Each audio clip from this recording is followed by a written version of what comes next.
Well, it's the late afternoon, and in the distance I spotted a fox, and I'm managing to lure him closer and closer by mimicking a rabbit in distress.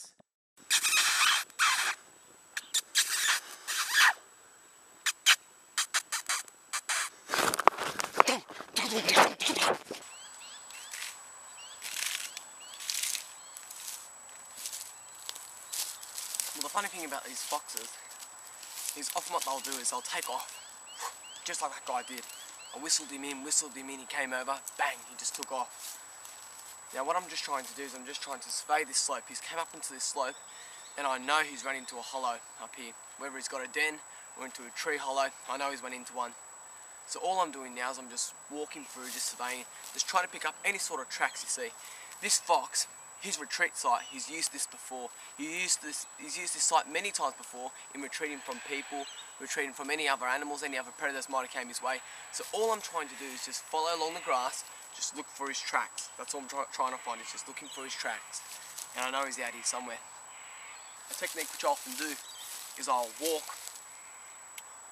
side to a hill, always feeling where the air is. Always, you gotta know where the movement of the air is. You see, if you're upwind and he can smell you, it's very bad. He's going to take off. You got absolutely no chance in hell in catching him. So what I'm just trying to do is just stay downhill and just keep my eyes out. Just watching. Now the funny thing about a fox is often what will happen is a fox will go into a hole or go into a den, but before he does that, he'll sit and he'll just watch. And pretty much what he's doing is he's just trying to make sure that whatever's been chasing him a kilometre down there hasn't followed him back to his retreat site. Because often with foxes, they've only got one entry, straight in, and one out. And that's where I come in.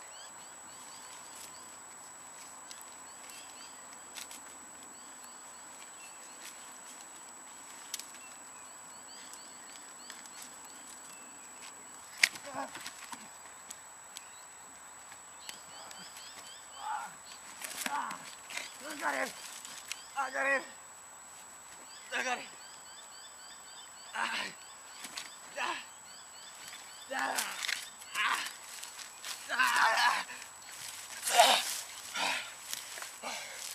Here we have the European red fox.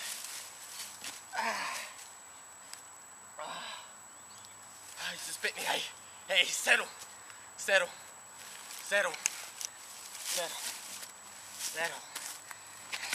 Now this guy here is one of the major problems that we're having out here in the Australian bush.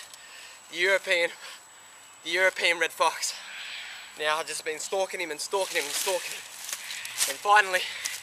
I knew I was going to get him. I knew to pull you out. Hey mate.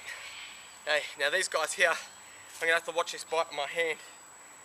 These guys here carry a lot of bacteria on their teeth. And often, it's not the bite that you have to be worried about.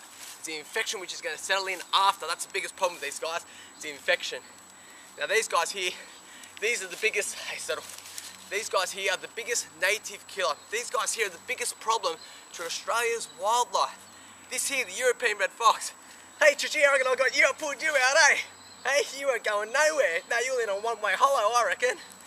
The best way to hold these animals, and I'd advise never go down a hollow log with a fox, because you might get him, but guess what? He's going to get you too. He's going to get a good bite on you. But just the scruff as hard as you can in around the back of the neck, and get your hands in under his arms. Just hold him in tight. Just let him know that you're in control. And I got you good, didn't I? Look, he's absolutely puffed. Yeah, you didn't think I was going to pull you out, did you? Hey? I got you good. Now this guy here, what are you? You're a male. Hey, settle. This guy here's a male. He's probably about a year, 2 years old. They do get a lot larger than this, and he's just going out from his winter coat into his summer coat. He's just changing colour a bit. Hey, settle mate, settle. Now these guys here will eat absolutely anything, and I mean anything. These guys will probably chew on bark. These guys are an opportunist. Aren't you, eh? An absolute opportunist. Now this guy here, he's got better hearing than you. This guy here, he's got better eyesight. This guy here, he's got a better sense of smell. But what he can't do is outrun the hunter. Hey? Can't outrun me, can you? Can't outrun me.